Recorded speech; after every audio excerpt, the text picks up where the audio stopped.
Good morning and welcome all. This is the newcomers briefing for June 2008. I see there's 2 or 3 security force members in the squadron, actually in the briefing.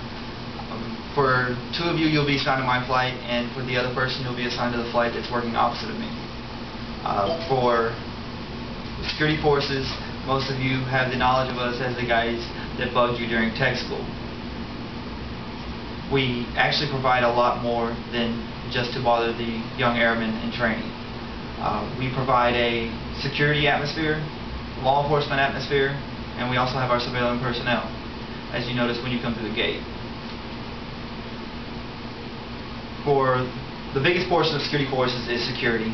We provide security for anywhere from protection level resources on the flight line to distinguished visitor details and security for the entire base. The first one will be protection level resources. Security for protection level resources. What we do is we have 2 patrols on the flight line with 2 personnel in each vehicle. They are armed with M4 assault rifles. Their primary duty is to respond to any alarm in the restricted area that can be anywhere from a helping hand to a covered wagon.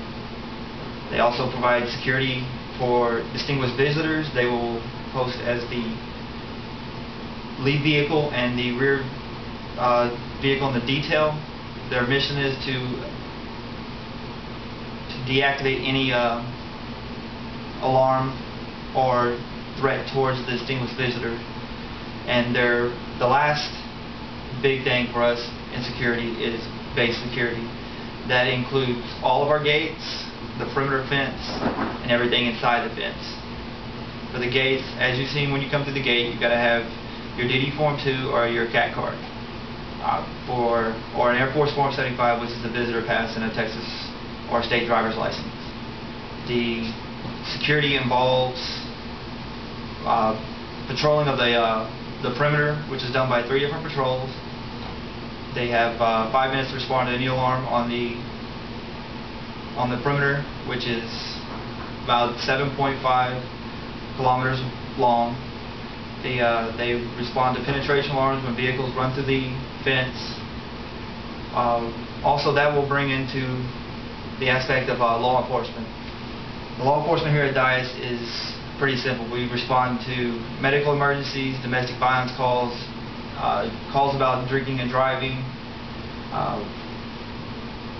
and they also do traffic enforcement. For traffic enforcement, if you do get pulled over on DIAS, it's DD Form 1408. You will be issued to it. If you are stopped for speeding, you will report the violation to your first sergeant within 24 hours. For insurance and driver license infractions, you report to your first sergeant within 24 hours, and then you report to the civilian personnel in our squadron. The civilian personnel in our squadron, they provide an operational point of view for us. They also work our gates. They work basically the same shifts we do. You'll see them up there 7 days a week, 24 hours, holidays, weekends, down days. They're always there. Their mission is they provide us relief for deployment so we can assist with the downrange mission. Also, they do most of our staff work. They do almost all of our paperwork. If you do get the traffic ticket, as I talked about earlier, you will be talking to these civilians. So, as a reminder, if you have any questions about this, it's law enforcement, security, civilian personnel. If you have any questions about the security forces, you can contact me after this briefing, or anybody at the Security Force Control Center at 696-2131, or if you think of something later, you can contact me by email at robert.ferguson@dias.af.mil. Thank you for your time and have a nice day.